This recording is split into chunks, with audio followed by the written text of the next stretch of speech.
dans Parole de femmes. Cette semaine, je suis avec le couple Éric et Rachel Dufour. Alors forcément, ça va être une bonne semaine.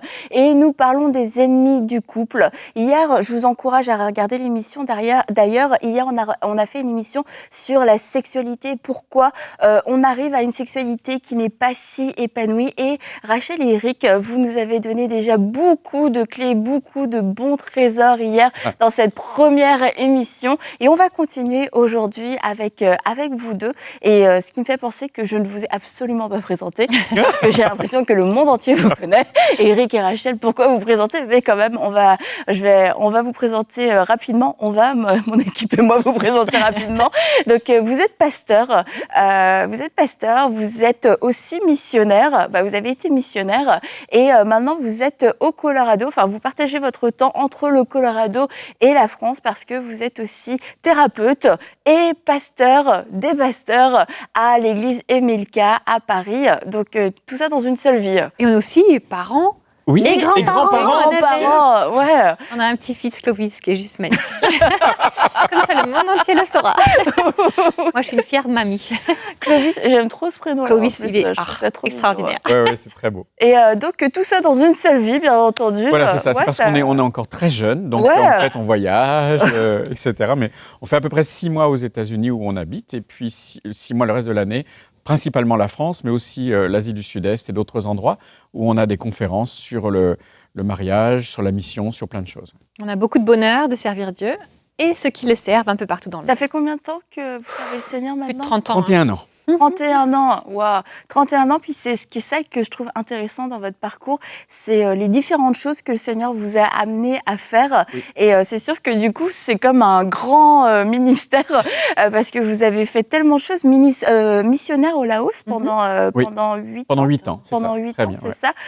Donc, c'est une expérience qui est quand même assez unique et particulière. Et thérapeute, ça aussi, c'est quand même particulier dans le monde chrétien aujourd'hui. Maintenant, ça passe mieux, c'est bon. Vous ne faites pas trop lapider. Non. Ça a été difficile au démarrage, quand on nous disait, en fait, il n'y a pas du tout de besoin par rapport au couple. Et tout le monde est heureux. Personne n'a de problème. Et particulièrement parce que notre spécialité, c'est vraiment ceux qui servent, célibataires ou en couple. Donc là, on nous a dit, non, vraiment, il n'y a pas de besoin par rapport à ces gens-là, tout va bien. On savait que ce n'était pas vrai, on savait ce que Dieu nous appelait à faire. Mais en fait, maintenant, aujourd'hui, certaines choses sont acquises. Et je pense que la plupart des couples qui servent Dieu et des célibataires aussi savent qu'il faut qu'ils prennent soin d'eux-mêmes, qu'ils prennent soin de leurs relations. C'est pas toujours simple, pas toujours facile d'avoir accès à des ressources. C'est pour ça qu'on met à disposition plein de choses, des livres, des cours, etc. pour qu'en fait, plus personne ne soit dans le désert en se disant « mince, comment je vais faire ?» Donc, c'est plus acquis maintenant et les jeunes générations vraiment ont compris la nécessité de prendre soin de soi-même. Puis après, bien sûr, on s'est spécialisé au niveau de la sexualité, sexologue, parce que c'est une problématique qui revient très souvent. Et donc, on voulait trouver comment apporter des solutions qui allient le côté spirituel au côté émotionnel et au côté physique, sexuel. Donc, oui, ça fait partie de la vie et de ce que Dieu a créé. Et comme tu le disais, Éric, vous avez des ressources, et c'est vrai. Et je vous encourage à aller sur le site d'Éric et Rachel, mais le site s'appelle ericracheldufour.com parce qu'il y a plusieurs ressources, il y a des cours. Inscrivez-vous aussi à la lettre de nouvelles. Dans votre lettre de nouvelles, vous partagez, c'est toujours très intéressant. On répond aux questions. Intéressant, pertinent. C'est court, mais très pertinent. Donc, je vous encourage à pouvoir vous abonner aussi.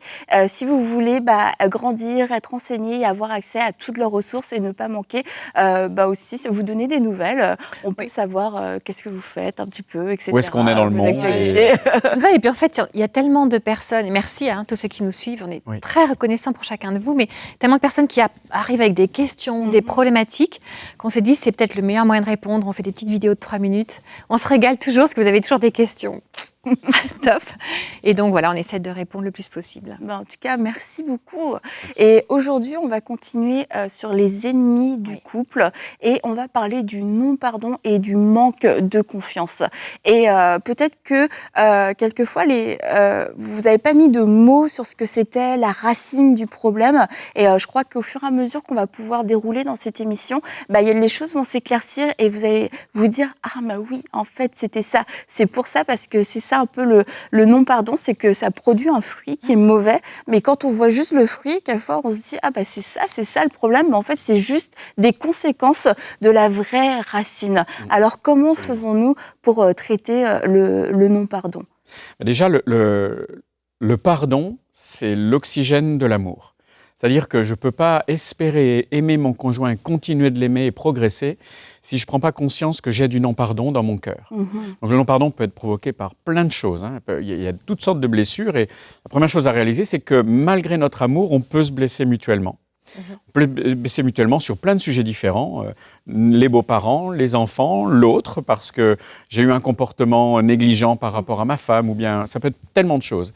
Donc déjà, avoir une prise de conscience que on a besoin de réparer ce qui a été blessé. Parfois, on se dit, bon, allez, je te pardonne. Et puis, en fait, c'est une décision. Le pardon va toujours commencer par une décision. Mais parfois, on sent bien que le non-pardon est toujours là. Alors, comment est-ce qu'on s'en aperçoit ? On a de l'amertume. On va avoir envie de mordre, de savoir que... De piquer, d'avoir des petites phrases qui sont un peu agressives, d'avoir des revanches, etc. Et en fait, on n'est pas parfait dans l'amour. On n'a pas envie de servir le meilleur, l'intérêt supérieur de l'autre. Il y a un agacement qui s'installe, etc. C'est vrai que le non-pardon, c'est vraiment un des ennemis les plus sournois en fait du couple, parce qu'il s'installe là comme ça de façon sournoise. C'est vraiment le mot sur lequel je vais insister. Et le non-pardon a même été classé comme une maladie par des médecins du milieu séculier américain qui ont décliné tout un tas de symptômes. Et une espèce des tensions dans le corps, un problème de sommeil, des maux de dos, des maux d'estomac, puis une espèce d'énervement, je suis à fleur de peau en permanence, une colère sourde, tu vois. Ça, c'est du non-pardon, quelque chose, une blessure qui est réelle, qui s'est installée entre nous deux et qui cause cela. Et après, c'est comme, tu sais, une goutte d'eau qui tombe, ça a l'air de rien, mais si ça tombe au milieu du front, ça rend dingue, c'est une torture. Et le non-pardon qui s'installe, qui grandit, creuse un sillon dans l'amour et vient détruire petit à petit, en fait, ce qui pouvait être construit entre nous. En fait, le non-pardon, ça va créer une distance émotionnelle, spirituelle et puis inévitablement physique entre le mari et la femme. Donc, on ne peut pas la laisser en jachère comme ça en pensant qu'en n'en parlant pas, je vais reprendre mon idée du tabou. Si on se dit, bon, allez, j'en parle pas. Au début, on se dit, ouais, ça marche parce qu'on n'en parle pas, donc on se dispute plus. Mais en fait, non, ça marche pas du tout.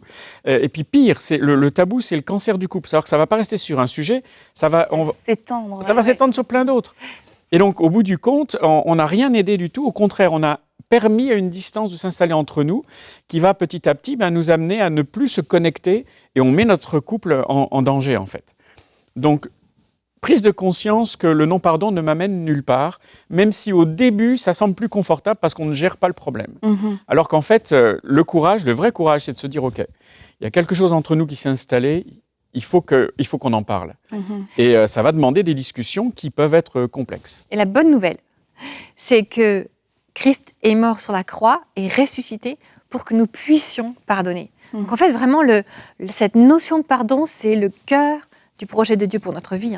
C'est le cœur de la croix.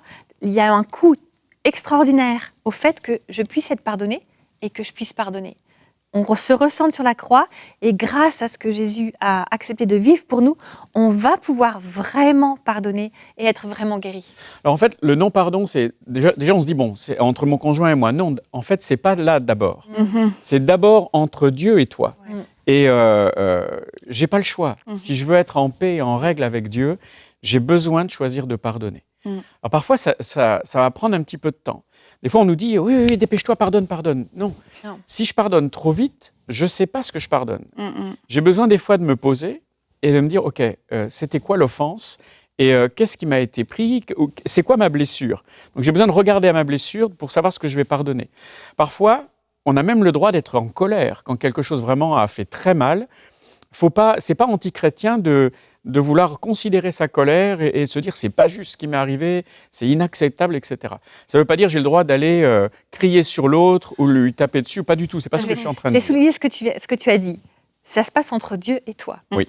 Donc c'est pas peut-être le moment d'aller voir l'autre et de dire ouais, quand tu as dit ça, en fait tu m'as fait mal, parce que peut-être que l'autre il a déjà pas eu l'intention de te faire mal. Et puis 2, ça va lui sembler, mais pourquoi elle s'énerve pour ça, quoi?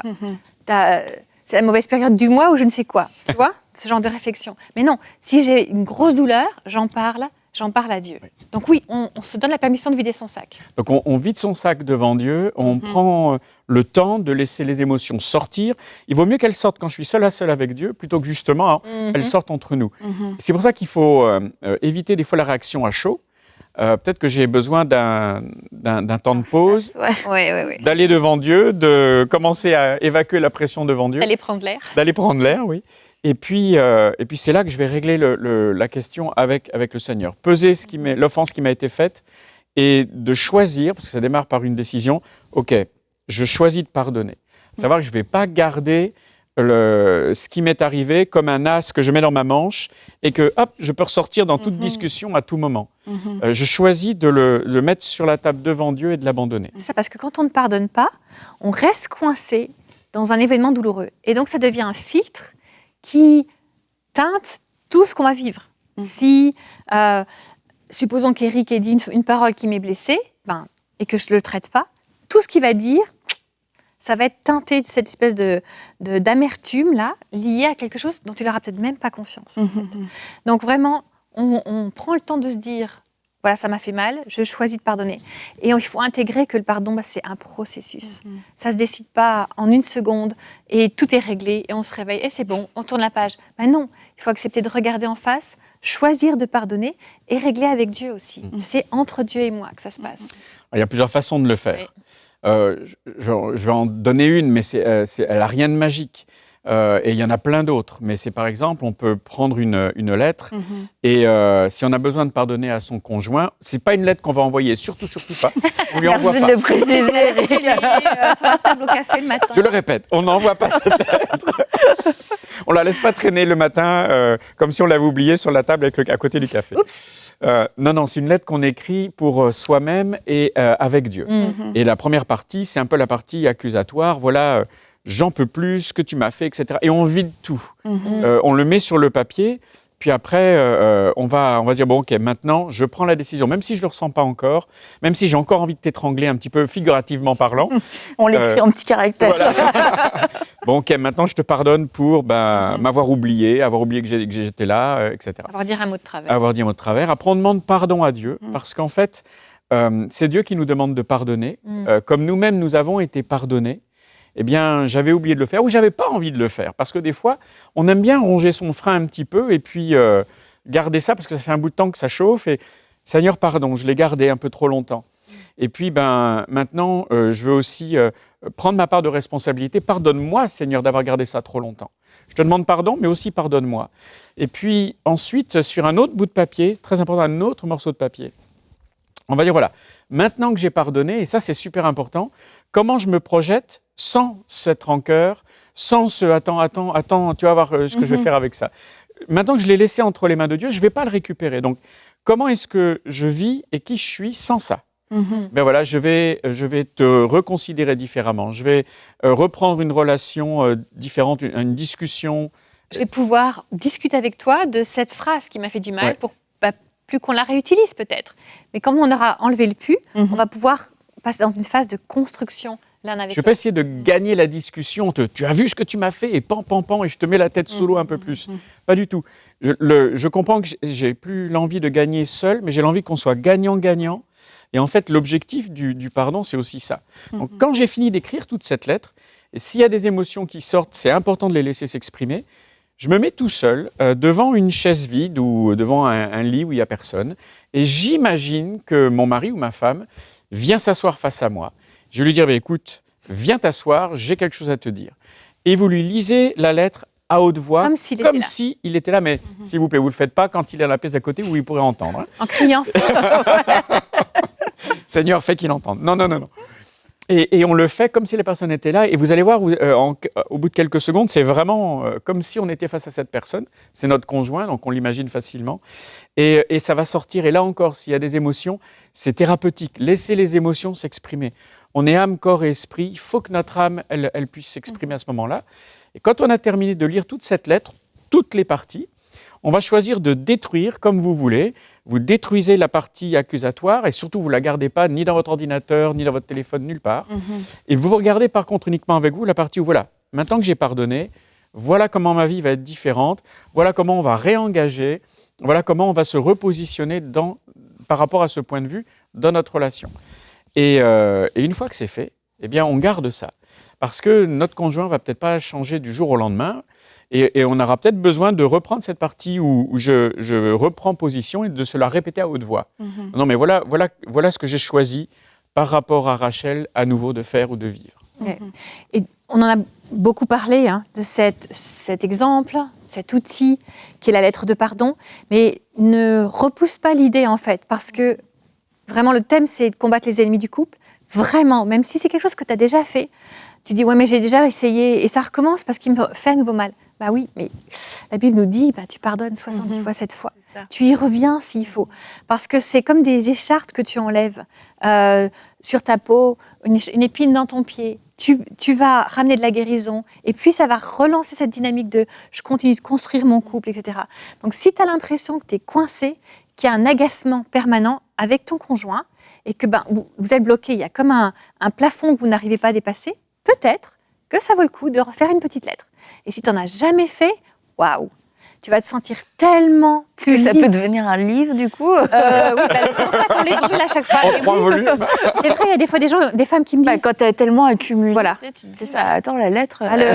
le nombre maximum record que j'ai eu avec une dame avec qui j'ai travaillé, c'était 71 lettres en une fois. Et pas que pour le mari, personne. Oui. Non, mais en fait, cette personne, c'est un très bon exemple. Cette personne-là, quand elle a eu fini de nettoyer toutes ses blessures, même physiquement, c'était plus la même. Parce qu'il y a un impact spirituel, et comme on est âme, corps et esprit, son esprit était libéré de toutes les blessures, donc son émotionnel était complètement différent et guéri, et son physique était différent. Donc ne balaye pas d'un revers de main, ouais, mais moi j'ai déjà fait de ça. Ouais, mais peut-être que tu as besoin encore une fois.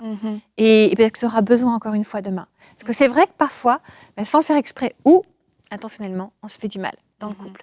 Mais si on veut garder cette dynamique de croissance et on ne se laisse pas voler quelque chose que Dieu a prévu pour notre couple, eh bien, on ramène le pardon au centre. Et c'est la première étape parce que des fois, certains peuvent dire oui, mais j'attends qu'il ait pris conscience. Oui, peut-être qu'il demande pardon. Ouais, qu'il demande pardon. Mais en fait, c'est... Quelqu'un a dit, je ne sais pas qui, mais quand on attend que l'autre demande pardon, c'est comme si on buvait, nous, tous les jours, un poison dont on espère que l'autre va souffrir. Ah oui. Et en fait, c'est nous qui sommes prisonniers de notre non-pardon parce que c'est spirituel et ça altère la qualité de ma relation entre Dieu et moi. Et Dieu est très clair dans sa parole. Ça met un bloc de son côté. Maintenant, on choisit de pardonner en premier, on fait la démarche en premier. Mais c'est vrai que dans la dynamique du couple, si la blessure se répète, alors il va peut-être falloir s'asseoir et faire le point en disant, écoute, juste, voilà, la situation, elle est ça. Quand tu fais ça ou quand il y a cette situation, vraiment, ça me fait du mal. Et peut-être que tu n'avais pas pris conscience, j'ai choisi de te pardonner, mais est-ce qu'on peut travailler là-dessus ? J'ai peut-être besoin de réapprendre à te faire confiance aussi. Parce que, eh bien, cette situation, il y a des grands coups de canif dans l'alliance, comme des situations d'adultère, etc. Bien sûr, on va pardonner, mais ça va fragiliser quelque chose. On va pardonner pour être en paix avec Dieu, mais il va quand même falloir faire quelque chose au niveau de cette relation. Pardonner n'est pas oublier. Des fois, on nous dit, oui, tu pardonnes, donc tu dois oublier. Non, c'est pas possible. Si j'ai eu une cicatrice, je me souviens de ce qui s'est passé. Même si elle est vraiment guérie et que tout va bien. Donc, pardonner, c'est un choix spirituel. C'est la première étape d'une réconciliation. Voilà. Mais quand on veut que la réconciliation soit complète, que la confiance revienne, il faut évidemment qu'on y travaille. Pas pour, encore une fois, mettre la tête sous l'eau de celui qui a commis une erreur, mais au contraire pour comprendre ce qui s'est passé et puis pouvoir faire en sorte que ça ne revienne plus et qu'on soit au contraire plus fort dans ce domaine-là qu'on était auparavant. Et dans cette phase de reconstruction de la confiance, là, il y a peut-être un moment où le conjoint va dire « Écoute, vraiment, je réalise que je t'ai blessé, je te demande pardon. Mais je ne vais pas attendre qu'il me demande pardon pour pardonner. » D'accord ? Et donc, on va mettre en route la dynamique de comment est-ce qu'on reconstruit la confiance. Parce que finalement, sans pardon, il n'y aura pas de reconstruction, C'est ça. mais le pardon n'assure pas une reconstruction totale ni automatique si on ne fait pas ce qu'il faut aussi Exact. après. Absolument. Et du coup, lorsqu'il y a eu manque de confiance, soit à cause de blessures quelquefois répétées, on parle d'adultère, mais quelquefois c'est pas des adultères, ça peut être des traits de caractère, des paroles qui ont été blessantes, une certaine légèreté, etc., où on se dit, là, il allait trop loin, ou elle allait trop loin, elle comprend rien. Je peux plus dire, mais le réflexe, c'est de se protéger. Et puis, on a l'impression que si j'arrête de lui faire confiance, je serai protégée, je ne vais pas être prise au dépourvu. Et c'est bon, il n'y aura plus de problème. Mais alors, comment faire pour ouvrir cette carapace, sachant que, comme à chaque fois, quand on s'ouvre et qu'on est vulnérable, on peut quand même être blessé à nouveau. On prend un risque à nouveau. Tu prends un risque de t'exposer. Il y a une démarche de foi. Les gens sont déçus, là. Ils pensaient ils allaient dire, non, Annabelle, ils vont dire, non, tu vas voir, il y a une solution. Mais il y a une solution. De toute façon, aimer, c'est prendre un risque. Quand tu aimes, à un moment donné, ça va faire mal, soit parce que l'erreur est humaine et on se blesse sans faire exprès, soit parce que tu perds ton conjoint, ou tu vois, il y a des choses que tu vis. Moi, c'était un grand débat, est-ce qu'on prend un animal familier ou pas? Parce que si tu prends un animal familier, Dieu voulant, il va partir avant ton enfant, quoi. Donc l'enfant va souffrir. Oui, mais c'est la vie. Aimer, c'est accepter ce package-là. Donc oui, quand tu choisis de reconstruire la confiance, tu prends un risque, mais tu prends aussi le risque, l'avantage de réouvrir l'amour et l'oxygène et de grandir ensemble. Et tu as très bien dit, c'est pas automatique. Je pardonne parce que c'est entre Dieu et moi. Mais ensuite, on va s'asseoir, on va définir un temps donné, pas à vie, et on ne sait pas quand est-ce que ça s'arrête. On va dire, écoute, donne-moi 2 mois.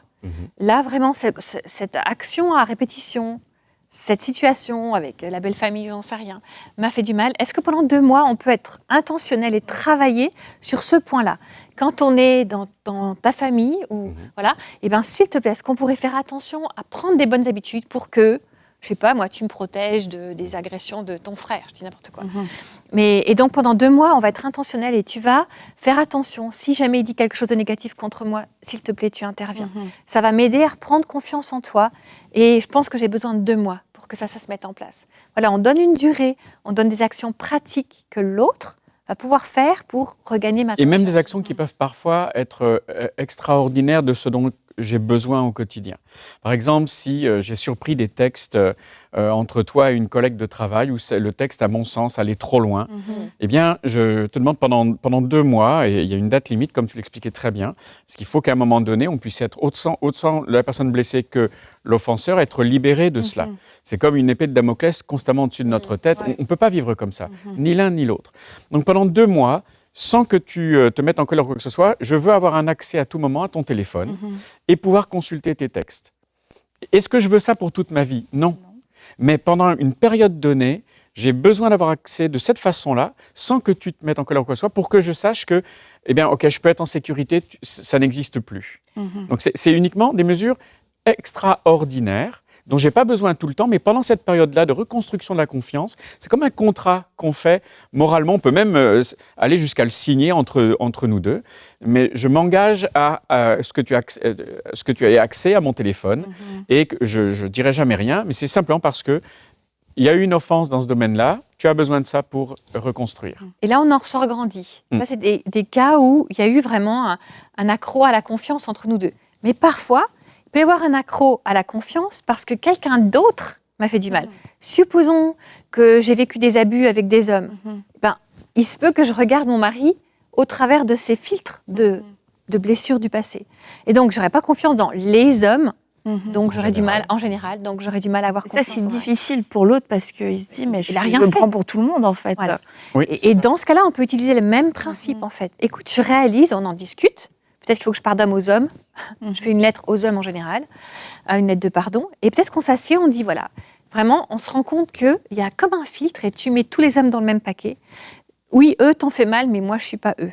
Qu'est-ce que je peux faire pour t'aider à me dissocier et que tu puisses regagner la confiance dans les hommes?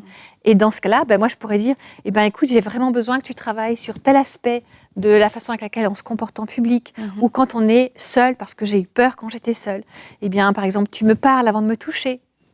peut-être qu'après ça va partir, mais pour un temps, j'ai besoin d'être rassurée, que ma confiance soit rétablie. Alors on va essayer pendant 6 mois. Tu me parles avant de me toucher, avant de me prendre la main, tu me dis « je t'aime », tu me rassures. Et ça va suffire. Ce sont juste des exemples qu'on vous donne. En fait, ce qu'il faut vraiment, c'est que tu te mettes devant Dieu et puis que tu regardes où est-ce que ta confiance a été abîmée pour que tu puisses trouver des idées qui pourront te permettre de la reconstruire. Mais elle va être reconstruite, ta confiance. C'est super important de s'autoriser ce délai pour pouvoir apprendre à ce que la confiance revienne. Et à ce que je puisse après dire « j'ai plus peur des hommes. Merci. Tu as changé mon regard sur les hommes. Tu as racheté ma confiance, racheté même toutes les blessures que j'ai. » Et quand on arrive à la fin de ce délai, je pense que c'est important de marquer l'événement parce que quand il y a eu offense, blessure, on pense à la blessure. Et c'est important de transformer en quelque chose de positif. Maintenant, je ne vais plus penser à ce qui s'était mal passé au démarrage. On arrive à la fin, par exemple, des 2 mois. Tout s'est bien passé. Oui. Je n'ai plus besoin, si je garde mon exemple, d'aller contrôler ton téléphone, c'est fini. J'ai pas besoin de ça, j'ai confiance en toi. Et on peut faire, alors là, libre à votre imagination, on peut avoir un petit objet qui va symboliser cette confiance, un petit bijou, n'importe quoi. Et en fait, chaque fois que je repenserai à tout ça, je ne repenserai plus à l'offense, je repenserai à ce petit symbole de non, la confiance, elle est revenue maintenant. Entre nous, c'est reconstruit. J'ai plus besoin de penser à non, mon mari, ma femme, m'a démontré que je pouvais à nouveau être en situation de confiance. Et ça amène une paix, ça amène une joie. Et on peut le célébrer vraiment. Et Dieu est dans l'affaire. On peut demander à Dieu son aide. C'est l'occasion d'un petit cadeau, un nouveau bijou, je sais pas moi. Oui, quelque chose qui marque la confiance. T'as pas beaucoup de bijoux, Rachel. Et c'est sûr que ça va dépendre de l'ampleur de l'offense, de ce qui s'est passé. Mais est-ce qu'il y a un délai qui n'est plus raisonnable dans ce temps où on a besoin d'être rassuré, où l'autre va devoir démontrer sa bonne foi aussi? Tu l'as dit, ça dépend vraiment de l'offense. Généralement, un bon marqueur, c'est pas plus longtemps que l'offense a duré déjà. Enfin, je veux dire, s'il y a eu 2 mois de texto comme tu viens de reprendre, on va pas aller sur 20 ans, quoi. On va pas aller sur 2 ans non plus, c'est beaucoup trop. Il faut qu'il y ait un certain équilibre entre la durée de l'offense et la durée de reconstruction. Mais là, si on est dans une offense qui a été lourde, n'hésitez pas à vous faire accompagner, en fait. Avoir un thérapeute, quelqu'un d'extérieur va pouvoir permettre d'avoir un regard différent et vous donner des clés pour reconstruire. En tout cas, je vous encourage à suivre la série qu'on avait fait la dernière fois avec vous sur l'adultère, parce que c'était un point aussi dont on avait parlé et puis vous aviez pris le temps de le développer particulièrement par rapport à l'adultère. Et l'adultère est une grande offense qui occasionne énormément de souffrance. Et comme Eric et Rachel nous l'avaient dit, mais il y a possibilité de restauration. C'est possible qu'un couple soit restauré après un adultère. Et tous les points qu'ils avaient partagés étaient vraiment très importants. Et je pense que même si dans le coin où vous êtes, si vous dites « je ne suis pas accompagnée », avec ces émissions et l'aide du Saint-Esprit, je crois que Dieu peut faire quelque chose dans votre couple. Alors ne vous limitez pas à ce que vous ressentez aujourd'hui, au manque de ressources que vous pouvez avoir. Je crois que Dieu veut et peut toucher votre couple. Et je vous remercie encore une fois tous les deux. On va se retrouver demain, puis on va parler des priorités dans le couple. Alors ça aussi, un point très important. Tous les points sont importants cette semaine. Donc vraiment, vous devez nous suivre toute cette semaine. Alors on se dit à demain pour une prochaine émission de Paroles de Femmes.